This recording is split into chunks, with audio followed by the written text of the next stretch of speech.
Hello and welcome to this Ace Academy playthrough. I'm KiteCat8 and we're going for the Mayu route. So let's start. Welcome to Ace Academy. Let's get a few things set up for you. Enter male's MC's first name. I'm KiteCat. And my last name's gonna be 8. It's the future, right? So it's okay. Proceed as KiteCat8? Yes. Please select KiteCat's main characteristic. Athletic, intelligent, or intuitive. Knowledge is power. I excel in academic studies and can pick up new things quickly. Exams are even a breeze with little to no studying. Yeah, the little to no studying is true, so I'm gonna take that. That's it. Good luck at Ace Academy. Thank you. Attention passengers. We will be arriving at our destination shortly. Please ensure you have all your belongings prior to exiting.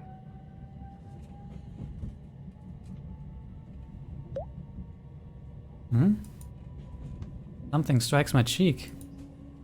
I turn away from the window and see a small hand beside me. Nikki. I glance at her sleeping form. She was always a bit of a restless sleeper. I move her hand back to her side, not as gently as I could have done it. We're almost there. She may as well wake up. She stares and stretches with a wide yawn, hitting me in the face again. That one she must have done on purpose. Oh, hey bro. Looks like I dozed off there. Did you sleep well?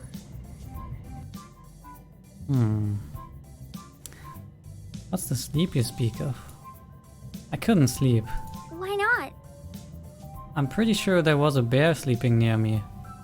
At least that's what it sounded like. Her eyes grow wide. Are you trying to say I snore? Honestly, I'm surprised it didn't wake you. You're joking, right? Do I really snore? How can such a small person make such a loud noise? Oh my god. I can never show my face in public again! Long rides are going to feel even longer if I can't nap. And what about sleepovers? Can I even get a boyfriend? I can't keep a straight face any longer and burst out laughing. Now you're fine, sis. It was the guy behind us. Ah, she hits me in the arm. That is not funny. But I can see the smile threatening to escape her lips. Sun shines in my eyes, catching my attention. The sky is ablaze with deep reds and orange as the sun creeps towards its reflection on the glittering ocean. A soft breeze ripples the trees beyond the coast. The leaves seem to wave goodbye to us as we race past. Doesn't it look like something out of a fairy tale? There's a smile on her lips, but her warm eyes search my own. After a moment she looks down and slinks back into her chair. You know, you didn't have to come too. You were already in your first year at CINY, and, well, you didn't have to come too.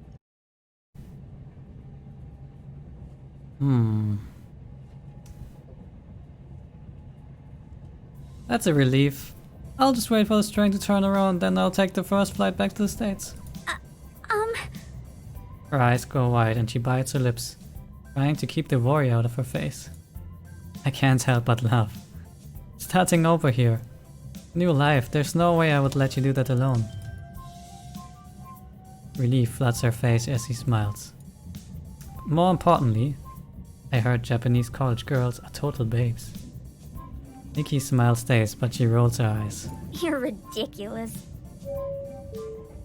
We have arrived at Izokaze Station. Please stand clear of the doors. Oh, that's our stop. Come on. Let's go. As we exit the train, I'm bombarded with a cacophony of noise.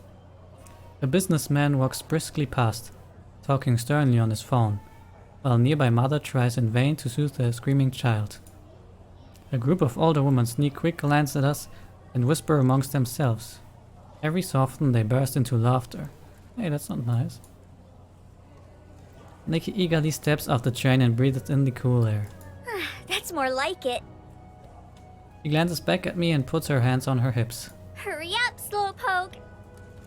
Struggling with the weight of both of our luggage, I stumble off the train. Oh. Suitcases fall ungratefully beside me onto the platform. It's a good thing there's nothing fragile in here. Offering to carry both of our bags no longer seems like such a good idea. Great. Fantastic. Wonderful. Take a moment to stretch my burning limbs. You see Uncle Kaito yet? Not yet. When were we supposed to meet him? 6:30ish. Looks like he's running a bit late. Probably traffic. After a few minutes of scanning, a familiar face appears out of the crowd. Uncle Kaito! His face splits into a wide grin. Welcome to Japan! Nikki giggles at Kaito's English. Hello, my name is Nikki.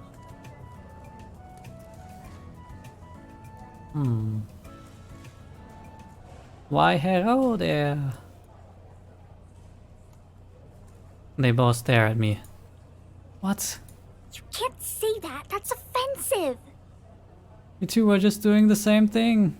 You have quite a bit to learn, kiddo. Nikki crosses her arm and nods in agreement. What did I do wrong? What? A loud grumble interrupts us. Sorry. Uncle Kaito roars with laughter. Let's get some food in you. That's a good idea.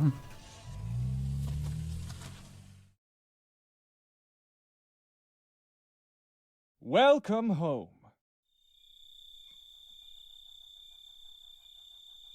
Oh, that's a nice place. This place is the opposite of the cozy yet cramped apartment I expected. Instead, I feel like I've just walked into the cover of a home decor magazine. Yeah, that's what I think. You guys hungry? Dinner should be here soon. Sweet. What are we having? Well, I figured it'd be good to expose you to some true Japanese cuisine. Which is? Sushi, of course. 100% bona fide nigiri sushi tomaki sushi. Great! I love sushi. There's only one right answer. Kaito grins.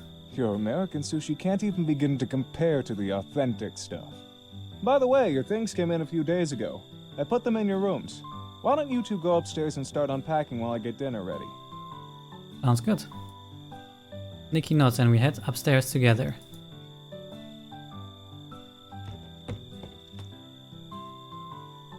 The hallway upstairs is narrower than the one back home. Kaito's house is not small. Nikki heads into the first room on the right. My room is right beside hers, and Kaito's is further down the hall. Even with all of the boxes lying around, I'm surprised by how spacious my room is. It might even be larger than my dorm room at CINY. I head over to the wall and sit on the edge of my bed. Thank goodness Kaito has the beds made before we arrived. I don't even remember which box holds my linens. Maybe it's this one? I pull the nearest box towards me and rip open the top. There's clothes in here. May as well start putting some of this away though. I've just emptied the box when Kaito's voice echoes from the downstairs. Hey guys, food's here! After dinner. I'm stuffed. Nom nom. I eagerly reach for more, even after both Nikki and Kaito have put down their chopsticks. You weren't kidding about liking sushi. You should see him at an all-you-can-eat buffet. It's like watching a vacuum cleaner.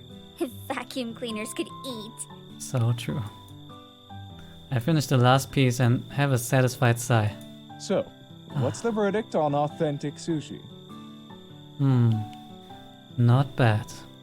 Not bad, he says with a mouthful of sushi and rice all over his face. Nikki and Kaito seem amused as I brush away the rice off my face. Kaito leans back in his chair, resting his hands behind his head. So, what was CINY like? The usual. Exams, a messy dorm room, part-time job, And you still managed to save enough money to buy yourself a bike. True. Could have bought it sooner if maintaining a gear wasn't such a money sink. Oh, you're still using your original gear? Yup. Is it giving you trouble? You should probably replace it if it needs that many fixes. Everyone says that. But when I think about all the time I spent with Dad, I'm not ready to put those memories aside. Especially now that they can never be replaced. Besides, Dad was great at what he did. I know there's still plenty of fight left in that mech. I guess Dad and I worked on it together. A lot of blood, sweat and tears went into it. I'm not quite ready to give up on all of that hard work. It's true. Especially that one time when Butterfingers here dropped the torch. Remember that? There was a lot of blood. Nikki! She smiled sweetly at me. What? I'm just backing you up, big bro. Sure. Uncle Kaito laughs. I understand. It should be arriving at the academy any day now. All you'll have to do is present the proper ID to claim it. Oh, yeah, that reminds me. Uncle Kaito jumps to his feet and grabs something off a nearby table. He returns with a packet of papers which he hands to Nikki. Here are your transfer papers. They're already filled out and all the docs you need are in there. All you have to do is hand this to the headmaster first thing tomorrow morning. Okay. Thanks, Uncle. Here, He hands each of us a SIM card. put these SIM cards into your phones. I've already added credit to them to start you off. Kaito looks over at me. And you took care of your transfer stuff? Why not? Great. Pop the new SIM card into my phone. After a moment of waiting, the phone boots up to an empty contact list. Quickly exchange numbers with Nikki and Uncle Kaito. I can add the rest of my old contacts later. Don't hesitate to call me if you need anything. We won't. Conversation lulls into a silence. Hey Nikki, we should probably unpack a bit before the jet lag takes over. Good idea. All right. Don't stay up too late, though. You both have a long day ahead of you tomorrow. We excuse ourselves from the table and head upstairs.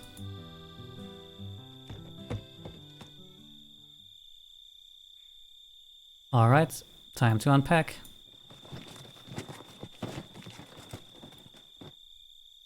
I managed to put most of my things away before I'm interrupted. You done unpacking yet? Nikki seems tense. Though there's a small smile on her lips, her brows are furrowed in worry. Just about. What about you? Almost. But hey, what do you think about this whole uniform thing? It's kind of weird, isn't it?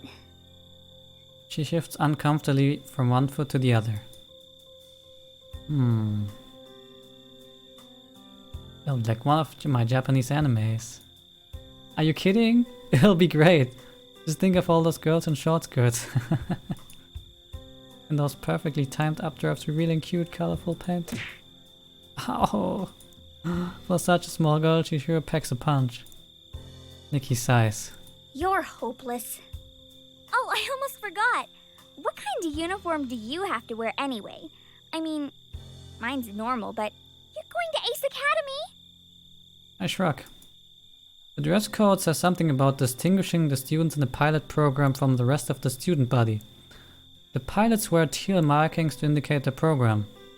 Ooh, that sounds good. You transferred directly into their pilot program, right? Yup. I heard that program's hard to get into, but I never doubted you. I hope they're ready for you because you're going to kick butt. Oh yeah. Thanks, sis. Clock on my nightstand flashes 11 p.m.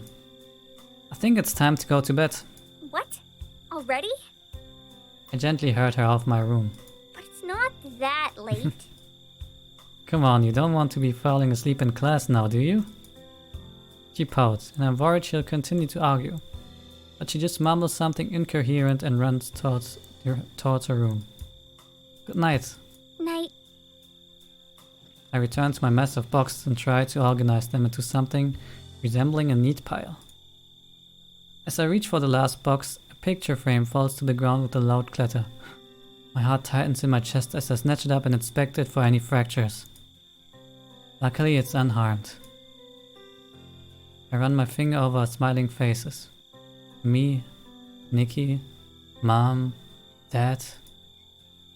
We were at the fair and Nikki wanted to ride the roller coaster.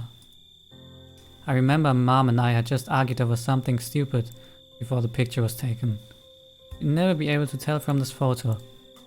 Mom always looked so poised and together. I placed the frame beside my computer, trying to ignore the lump in my throat. I lay on my bed and close my eyes. My thoughts refuse to quiet. Eventually, my exhaustion takes over and I fall asleep among a tangle of questions and what ifs running through my mind.